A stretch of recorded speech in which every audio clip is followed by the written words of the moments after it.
national reckoning with sexual assault brings allegations of misconduct to the forefront. And while much of the attention is directed at Hollywood, victims of sexual abuse can also be found behind the walls of the Montana Women's Prison. National statistics with the Bureau of Justice show thousands of female inmates are sexually abused by correctional officers every year. But these stories we rarely hear. Tonight, Q2's Asia Gore is on special assignment to bring us the stories of victims at the Montana Women's Prison and how their abusers remain free.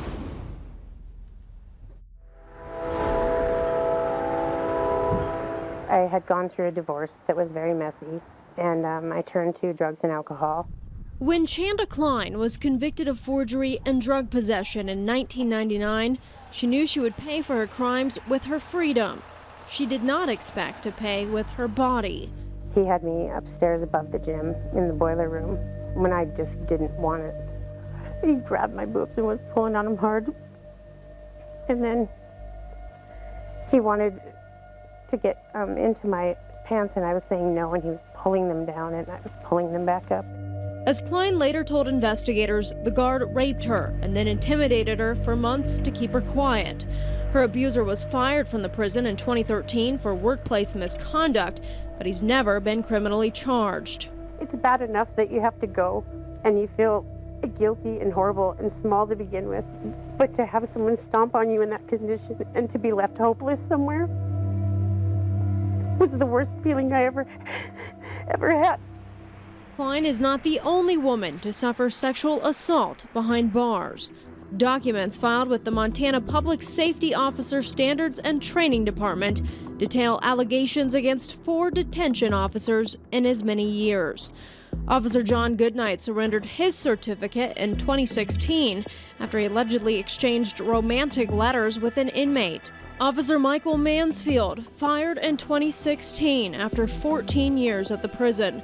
An investigation revealed evidence of sexual harassment against inmates and female staff. He allegedly offered a $100 finder's fee to any staff or inmate who could find him a girlfriend. Gallatin County marriage records show Mansfield married a parolee who returned to prison under his watch. Officer Manuel Zuniga lost his certificate in 2017 after 12 years on the job. According to documents, Zuniga had sexual contact with inmates, provided favorite inmates with contraband like lotion, shoes, and lingerie, and intimidated witnesses. After Zuniga was fired from the prison, he went on to serve on the Canyon Creek School Board. Officer John Koenig lost his certificate after alleged sexual contact with a parolee, along with favoring and flirting with other inmates. And the Department of Correction confirms employment of a staff member named Norman Ritchie was terminated in 2002, 1 year after he was hired. Marriage records in Yellowstone County show he too married an inmate while she was locked up. The Montana Department of Corrections declined to comment on any of these recent cases, saying they still could result in criminal charges. But Yellowstone County Attorney Scott Twito tells me his office hasn't received any criminal complaints against staff at the women's prison in at least 5 years. Garrity rights protect officers who disclose information about a fireable offense from criminal prosecution, but it does not protect them from civil action like revocation of a law enforcement certificate.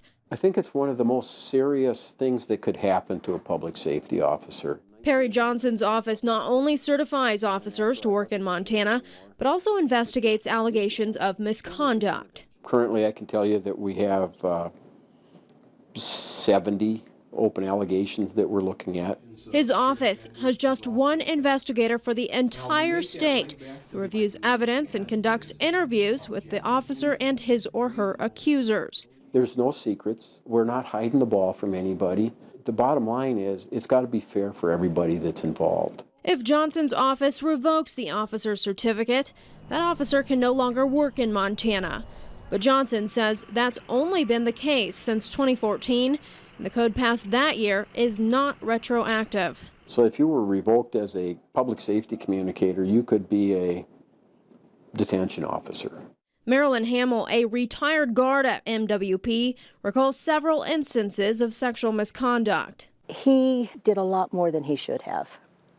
And the girls used to make comments about, well, he's not happy at home.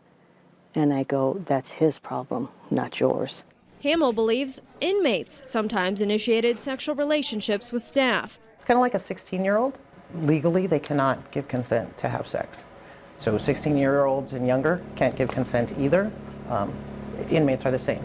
Ginny Hansen, the newly hired warden, says the prison is committed to following all 52 standards of the Prison Rape Elimination Act. We're the first facility in the state of Montana that has passed 2 pre-audits. The most recently released audit from 2016 shows the prison did pass that exam, but a closer look reveals it was incompliant with at least 7 standards.